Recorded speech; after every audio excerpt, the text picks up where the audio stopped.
important that update is to your daily life. Right. It's that this product, it feels like it's evolving in your very hands. And there's a lot of care. Exactly. Like the amount of passion that I've seen, just the responsiveness to not just emails, but to technical issues. Like leading up to our hardware preview, the performance dashboard was broken. And we were like, well, this is going to be a problem. And there were clearly engineers like on it immediately. I don't think we've ever gotten engineering support from a company like this before, like ever. Like we had a problem. King the main for like it really did feel that way though, because we would have serious issues and they would turn around a fix like so quickly. And I know, and you know what it's like developing software. Yeah. It's not a 24-hour turnaround. No. Unless it's a very trivial thing, right? Yeah. So clearly they have been all hands on deck leading up to this. There's some interesting things to potentially be said about Valve's like workplace culture, how they are extremely flat for the vast majority of the company, not technically all of it, but the vast majority of the company. And you can sort of decide to work on whatever you want. But if you pick something, you have to take ownership of that thing and like all this kind of stuff. I bet you there's a lot of ownership take on.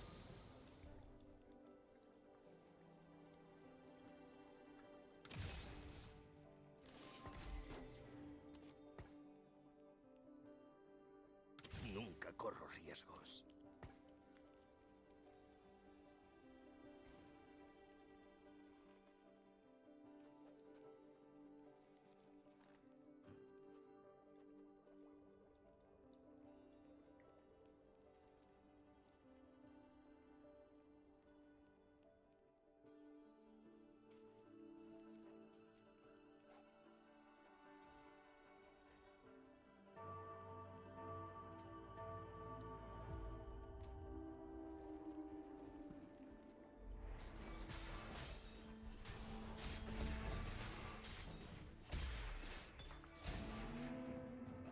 Listo.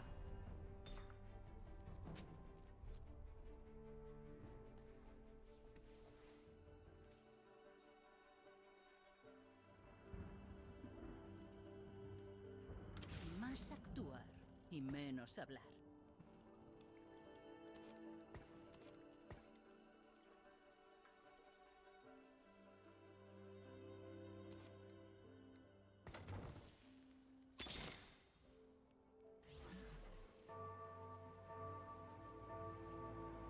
Solo es una inocente flor.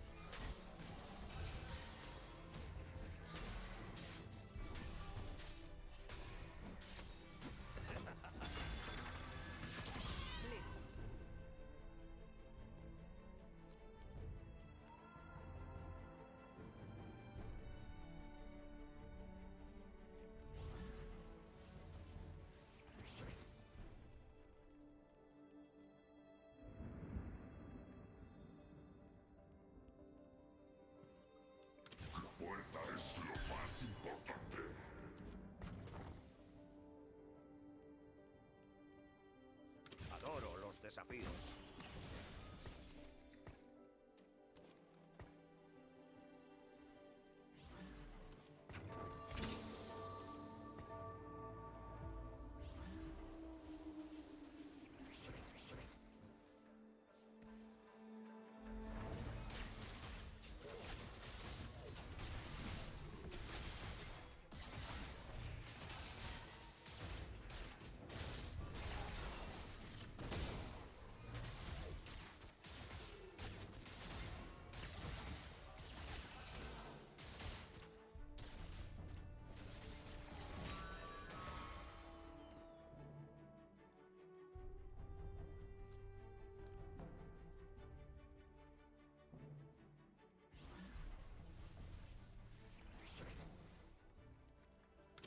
Desplegad sus fuerzas.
Steam Deck. Absolutely. I bet you Valve actually just like cares a lot internally. And there's Oh, probably I a think they very do. skilled and big team working on it. Something I really wanted included in the video. By the way, check this out. Check this out. I did this demo in the video, so this isn't new for them. I'm just gonna put this to sleep. Holy crap. That was fast. Incredible, right? I'm just gonna wake it up. I am back in the game. That Wow. was great. Freaking amazing. I am playing. I am now playing the game again. Unreal, right? Yeah. Sorry, Doom, not Unreal. Funny joke. Yeah, that doesn't remind me of sleep on Windows at all, ever. I think that Valve sees this as an existential problem to solve. And I'm going to defend that. I'm going to defend that. Not because Valve is in any danger of running out of money, or because Valve's money printing machine is going to run dry anytime soon. Right. But for Valve to be perceived as a different kind of company than what, say, for example, Epic Games is running with the Epic Games Store, this was the next step. And it's clear that this has been in their sights for a long time. Oh, yeah. We just are not big brain enough to have seen it. Everything they've done in the last 10 years lands here. Seriously, big picture. Steam controller. In-home streaming, which is now called remote play. Even Steam VR to a certain degree. Everything brings us to this. To Valve wanting to be a platform company as opposed to a store. And this, if I'm a developer, and there was a really good chat in Floatplane asking, how many units do you think Valve has to sell before developers seriously start to target Linux and start to target the Steam Deck? If I'm a developer and I'm salty about Valve's 30% take, all of a sudden, it's validated. I see this as such a game changer that for certain types of games, controller first, portable first games, they get enough of an install base out there. So what? I could go on Epic Games Store and 30% is still pretty brutal. it's pretty brutal, but it's on par with what Microsoft and Sony are doing. I'm not saying it's not on par. I think that you can sustain yourself at that if Valve provides you with an install base and promotes the game. Like if they take on more of a console manufacturer role, Right. as opposed to just being a big fat download pipe Right. and some community services that arguably were left to rot for a very long time, for years actually, before they started to kind of wake up to some competition. Yeah. So I see this as a significant evolution in Valve's business, where they go from being a storefront to being a game console manufacturer. Apparently there was an update for Q1 shipping details that was posted today at 3 p.m. Happy launch day. We've seen some questions about what it means to be in the Q1 reservation group and when folks will receive their emails. So this might answer our poll that didn't work. Here's how it breaks down. All people who are in the Q1 reservation window on the Steam Deck store page will receive an order email by the end of March. Q1 is quarter one, so it goes through March. The first batch of emails has already gone out this morning. So if you're in the first batch, you have received your email already. The next batch of emails will go out Monday, March 7th. It turns out logistics work out better if we don't try to ship over a weekend. That makes sense. We'll continue sending emails to Q1 reservers in order of their reservations. And they're going to be done on a weekly basis, March 14th, 21st, 28th. In April, we'll start going through Q2 in similar fashion. Cool. Okay. Yeah. So there's the update. And guys, if you're in the queue, be excited. It's not complete, but it's super cool. Super cool. You know what? Actually, I kind of have a funny story to tell about this. In my rush to get the video written, I actually forgot that I had already done some of the work. I had ran into a similar issue when I was working on the hardware review, where I just kind of wasn't really sure exactly how to tackle it. On the one hand, we weren't able to say everything that we wanted to say because the software was still embargoed and we were only allowed to run certain games and all that. And Valve did a great job of providing enough variety of games that we were able to do everything we needed to do. So good guy Valve there. But I was really struggling to figure out what this video was. I even considered just trying to say everything that I could say without breaking embargo and making it the one video we did. Because I felt like the software was changing so fast and was going to continue to change so fast that there wouldn't really be anything for me to say about it. Right. So I ended up writing an intro for the hardware video that I kind of went, no, we're going to make the hardware video just the hardware. And I think there's enough to say about the software that we're going to do a dedicated video about the software. But I think it was a really great intro that I wrote. So I was like, oh, I'll just use this for the software video. Because I feel like what I didn't do in the version that we uploaded was frame who I am and why I care about any of this and why I'm tackling it from the perspective that I am. So here's what I wrote that was supposed to be the intro of the video that we uploaded this morning. The first time I experienced handheld PC gaming was 11 days after Linus Media Group began operating as an independent company.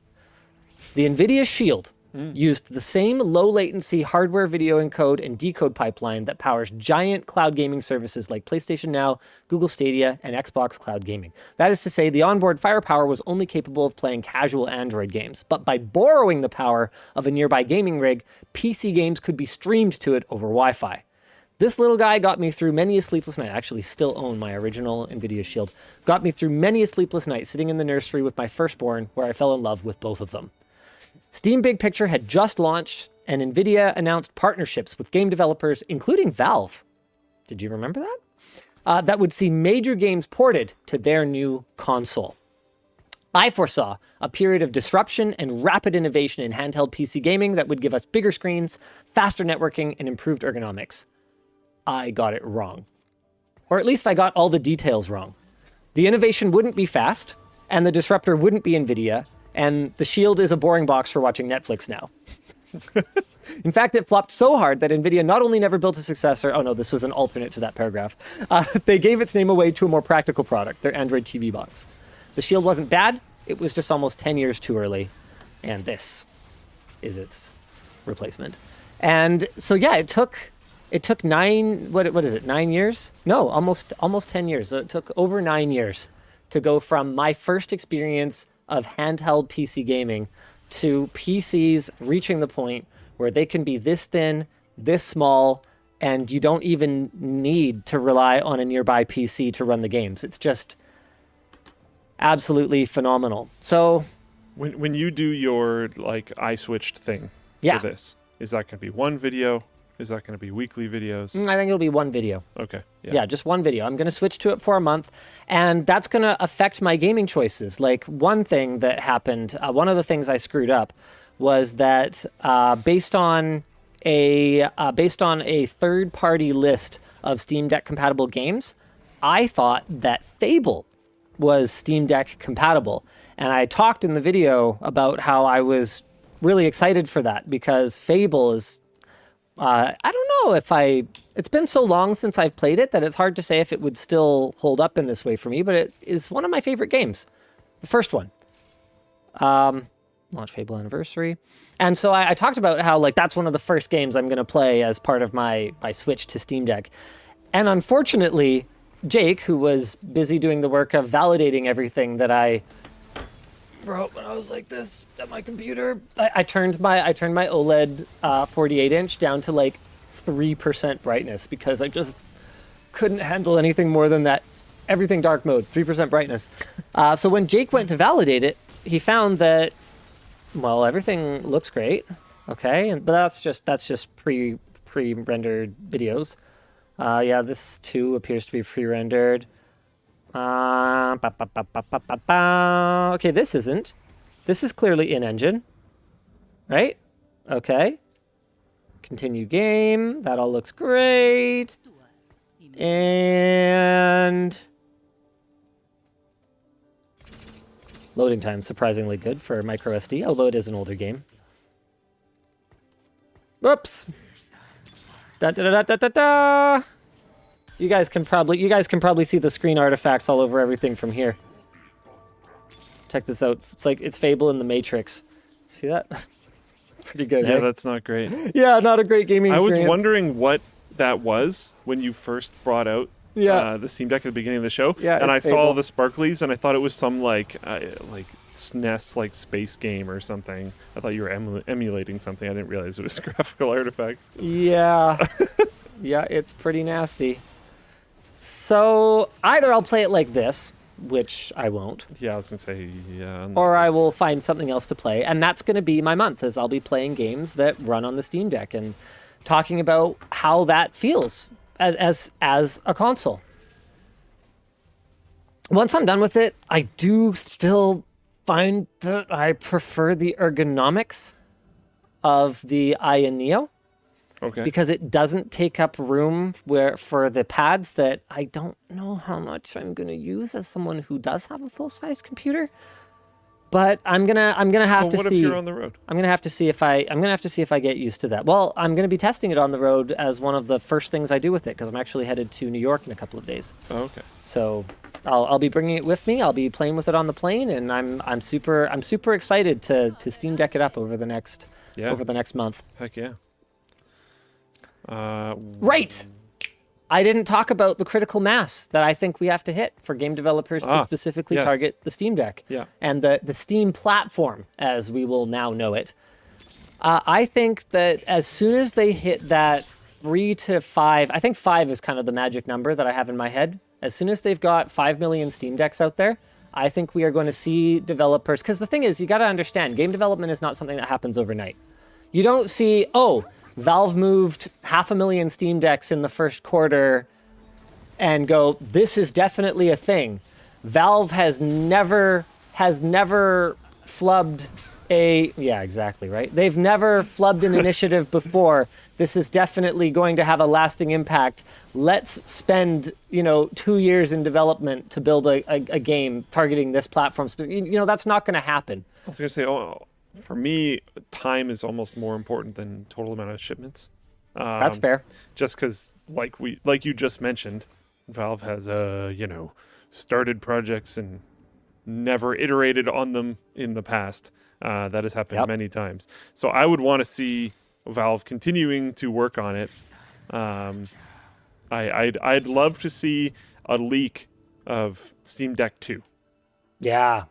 If I was a developer, that would be a big moment for me, and I'd be like, okay, cool. I mean, given how much it must have cost to get this custom silicon from AMD, I don't think Steam Deck 2 is coming out. That's the thing. If this was just using off-the-shelf components, Steam Deck 2 probably would already be in development. But it's not. I don't think it would be soon. And so, like a console, the commitment that Valve has made to how many units they have to sell to hit this kind of pricing, because it would also have been priced way higher. I don't think we're going to see an iteration on this for at least 2 to 3 years. There's just... I just think no way. outside of converting current games to being compatible, doing that amount of work, I don't see work originating for games specifically for the Steam Deck being worth it until I see a much more solid commitment long term from Steam. And I'm not trying to fearmonger or dissuade people. It's just, they've dropped a lot of stuff in the past, and I'd want to see some more drive to see this through. That's fair. I think that's totally fair. What else did we want to talk about with Steam Deck? Yeah, I guess I've talked about sort of the hellish experience of trying to cover this with up-to-date information. Did you have any thoughts to share now that you're allowed to just say whatever you want about it? No, it felt good. I still have the same kind of type of concern that I originally had with the thumbsticks, but I also don't know of a device that has that much room for thumbsticks that is better. So Yeah, I think that's fair. that is what it is. It feels pretty good. Keeping your pre-order? Yeah. What do you plan to use it for? Because you mostly stay at home. This is one of my, like, you know how I had every single prototype of the Oculus headsets? Sure. This is one of my, like, this feels like a fairly historical hardware launch. Got it. So you want to experience it. Yeah. Yep. I think so too. I mean, I said in the hardware review that I believe this is the most innovative PC in 20 years. And the only reason that I went with 20 years is because that's the time that I've been paying attention to computer hardware. Yeah. So to go back farther than that, I would have to do a ton of research, probably farther than that. But that was just from my own experience, what I could say with confidence. And this is also like with how much I've seen it, and I knew this when it was first announced, this is something that I'm going to want to find excuses to use because I just find it so interesting. And like the amount that they're updating and stuff, that's very interesting to me. I will follow the updates once I have one. I'm not going to follow them before then, but like it's very exciting. It's very interesting, and I don't want to miss out on it, which is why I'm going to keep the pre-order. For sure. Speaking of not wanting to miss out, ad spots? Oh, yeah. Yeah, we should probably talk about sponsors. Yeah. The show today is brought to you by Linode. Whoop, ba-da-ba-ba-boo. Linode is a powerful Linux-based cloud computing service that's affordable and easy to use. They have a large marketplace with one-click apps to quickly deploy servers for website development, file hosting, database management, video hosting, or even video game servers. You can even go DIY if that's what you prefer, with a full custom setup, and they offer affordable pricing with no hidden fees that try to sneak onto your monthly bill. They have no-cost DDoS protection, 99.99% compute uptime, and more. And best of all, their worldwide data centers and 100% human 24/7 365 customer service. They're reachable by phone, email, or social media. With all this, it's easy to see why it's the top-rated infrastructure as a service provider on G2. So set up your own server today and get a $100 60-day credit on your new account at linode.com/WAN. The show is also brought to you by Ubiquiti. Oh, hey, it's those guys. The U6 LR access point is a high-performance access point that brings powerful 4-stream Wi-Fi 6 coverage to enterprise networks. The U6 blends into the environment and can be mounted both indoors or outdoors thanks to its water and dust-resistant exterior, and it can be set up in minutes and fully managed with the Unified Network web application or mobile app. That really is the major selling point for Ubiquiti. I mean, we're using Ubiquiti here in the office, we're using it at the gym, we're using it in the lab. It's just the management tools, man. Don't sign me out so much, please. Okay, well, that's one thing. Actually, it doesn't sound, I don't have that issue, so... The door one does Yeah, for me, for some reason. Works great for me. Yeah, Maybe it's that I'm here every day. I don't know. That might be it. The point is, it's the management tools that really sell it for us. Yeah. And no software as a service ongoing costs. Once we buy the hardware, they're like, thank you for your money. Yeah. And they keep developing the software. That's big, because we've seen other solutions in that space have monthly costs before. And it's so frustrating because it's like, look, if you want more money, build something better and I'll be happy to buy it. But don't brick or nerf my old stuff. Yeah. Or make me keep paying for it forever. Locks or whatever. I already paid you. Yeah, I definitely respect that for sure. For sure. So massive shout out to Ubiquiti. You guys can check out the link in the description to see the Ubiquiti store today. And the show is also brought to you by Mechanical Keyboards. Thank you, mechanicalkeyboards.com. You might not realize this, but mechanicalkeyboards.com has a ton of mechanical keyboards. What? Yeah, they've got tons. And switches and keycaps and much more for sale. That's ridiculous. That's right, mechanicalkeyboards.com. They got mechanical keyboards over there. Whoa. So if you're looking for a place to buy mechanical keyboards... If you need a keyboard for your new Steam Deck... shoot, what's the site called again?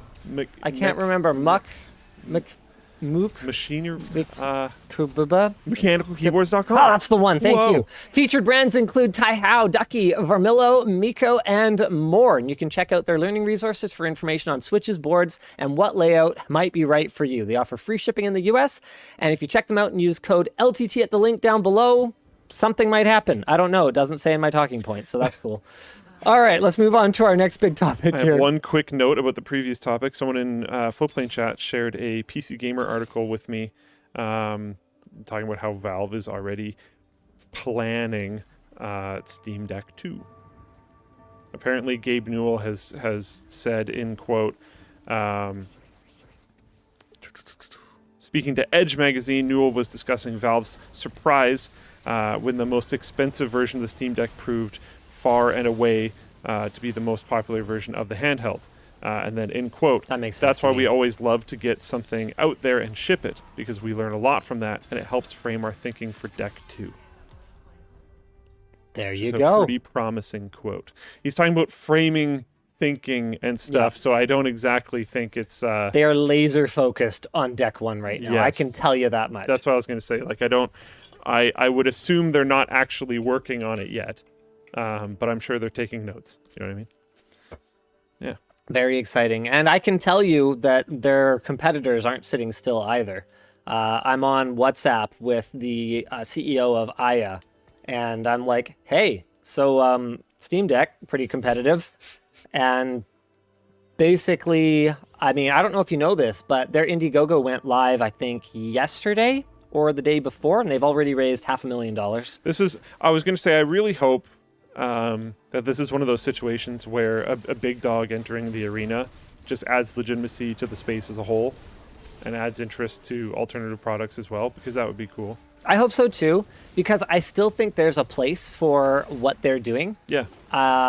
They have things that the Steam Deck doesn't. Hall sensor joysticks, for one thing. Much better haptics than the Steam Deck, which Valve, by their own admission, didn't focus on.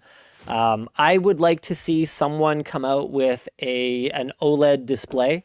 The Aya Neo Next has Zen 3 cores instead of Zen 2 cores. It's priced way higher,